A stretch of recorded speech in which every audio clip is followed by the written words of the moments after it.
Hello everyone. Welcome back to another Magic the Gathering Commander review. Today we are going to be talking about 6 different commanders. What you're going to be seeing is 6 different recordings on separate days, but I'm going to be doing these all in one swoop. We're going to get a lot of these out really fast. So today we are starting with one of my personal favorites, Ayesha Tanaka. The original Ayesha Tanaka, not the Artificer that was reprinted in Dominaria United. So Ayesha Tanaka is a legendary... Oh, I'm not ready. Alright, so Ayesha Tanaka from the Legends set is a legendary human artificer. She's a 2/2. She costs 2 white mana and 2 blue mana. They have banding, which is a phenomenal keyword that I talked briefly about in Arcades Sabath video, or it was Angus Mackenzie. I think it may have been both of those actually. So we're going to talk about banding in just a second here in the rules, but Ayesha also has the ability of tap. Counter target activated ability from an artifact source unless that ability's controller pays 1 white mana. And we're going to talk more about that in a deck idea as well. So without further ado, let's talk about a card that synergizes with Ayesha Tanaka. If my computer would work. There we go. Oh, card rulings. Card rulings! I know how to do this. So, 5 major things with Ayesha Tanaka. The concept of banding is when a creature with banding attacks, it can form a band with other creatures. So, long story short, while you're reading this page here, any creature with banding can form a band, almost like you're stacking the creatures on top of each other as a single unit. And it can do that with other creatures with banding. And it can have a maximum of 1 non-banding creature join in the attacking band. That's what's important. And then creatures in the same band. That covers the first 2 rules, by the way. That's the summary. Creatures in the same band must all attack the same player or planeswalker, because they're kind of going as a unit, a stack. If a creature in combat has banding, its controller assigns damage for creatures blocking or blocked by it. That player can ignore the damage assignment order when making this assignment, which is phenomenal. That's the key thing I love about banding, is when you're playing banding, you distribute the damage amongst the banding creatures, the creatures that have banding, instead of the other way around where its controller distributes the damage to your creatures. And then finally, activated abilities contain a colon. This is explaining the counter artifact abilities ability.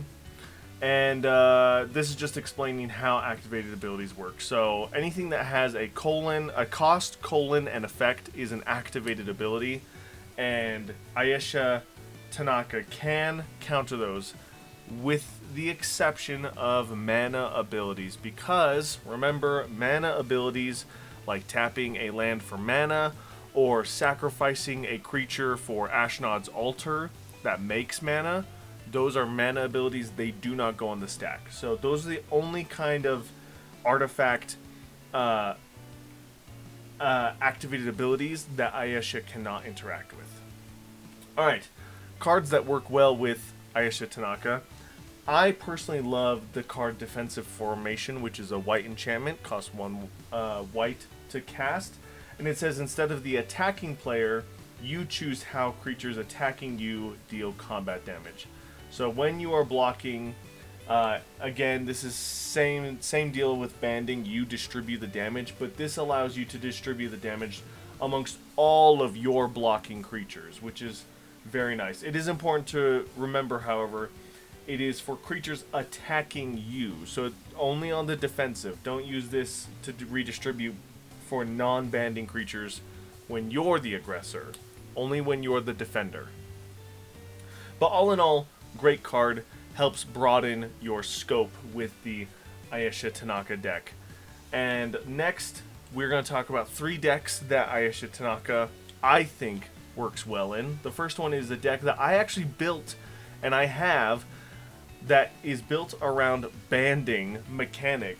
It is a white-blue banding Goad deck, where you play with cards with banding, like Shield Bearer here.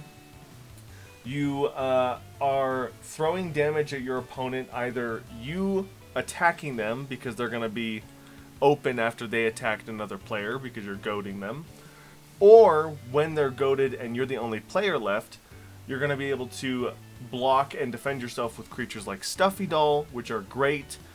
Stop hitting yourself cards, where they throw damage at Stuffy Doll, and then you get to redirect that damage to a chosen player. Stuffy Doll, really good card in this deck specifically. A great goad mechanic. I love the curse cycle of cards that enchant a player. Curse of Verbosity allows it so when you or other players attack the cursed player, you and that attacking player get to draw cards, which is really fun. I love that. Really encourages your opponents to fight each other and not you. So, a goad deck with banding like defense aggro, kind of a balance between defense and offense for a white-blue deck, which I think is really fun.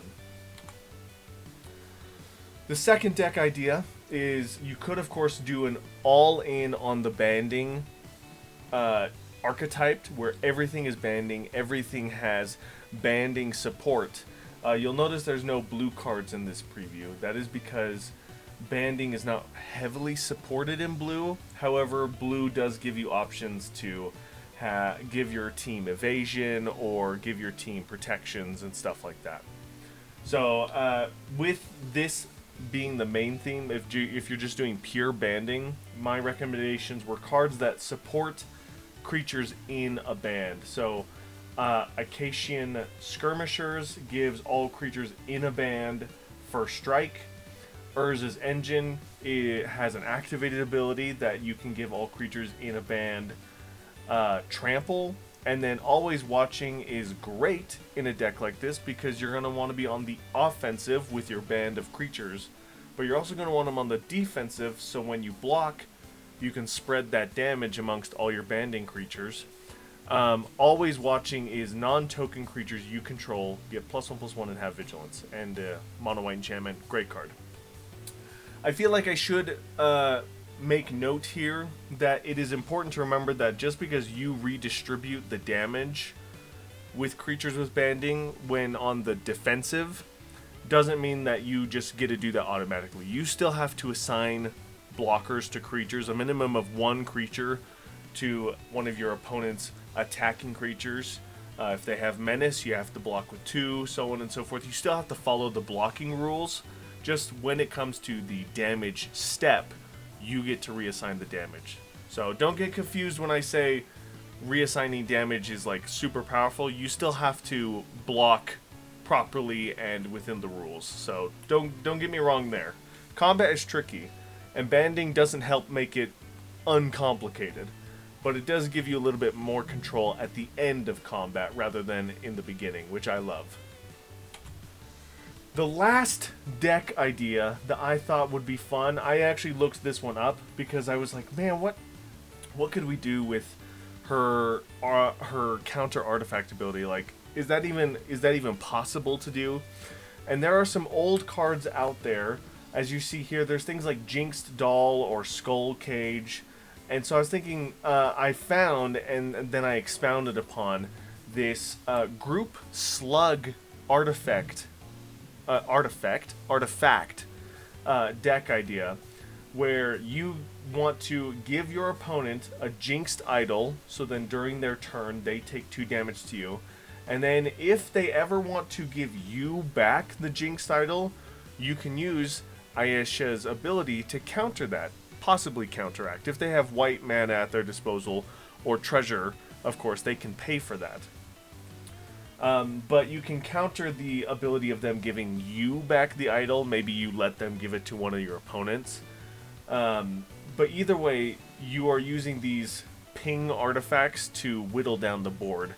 And the way to maximize Ayesha's ability to protect yourself from these artifacts is untap abilities like 1,000-Year Elixir, which can let you use activated abilities as if though they had haste, and you can untap Ayesha for 1 mana. So fill your deck with a bunch of untap abilities, let Ayesha be able to counter all of those activated abilities of these artifacts like Jinxed Idol coming back to you, and so that way your opponents have to keep them and have to take the damage.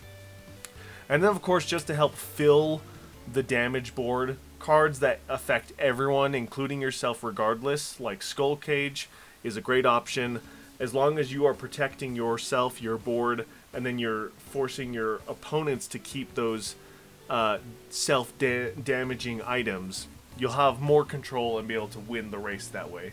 So, probably the weakest deck idea, but honestly the most intriguing, and I'd love to hear your guys' thoughts about this. If someone has built this deck already, and what they think of it, how it's played in their group. I would love to hear your guys' thoughts. And that's going to bring it to the end of Ayesha Tanaka. Her strengths and weaknesses are pretty self-apparent. She's got cool, unique abilities, interesting builds. Obviously, banding is not a thing.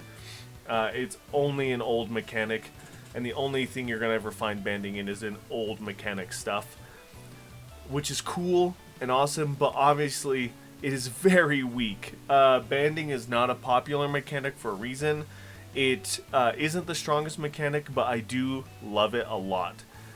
So overall, not the strongest commander you'll ever play with, but I think the most interesting builds, and I think it's going to make playing with your friends have an interesting and awesome experience. So let me know down in the comments below what you guys think of these deck ideas, and thank you guys so much for watching, and I'll see you guys in the next one. Bye!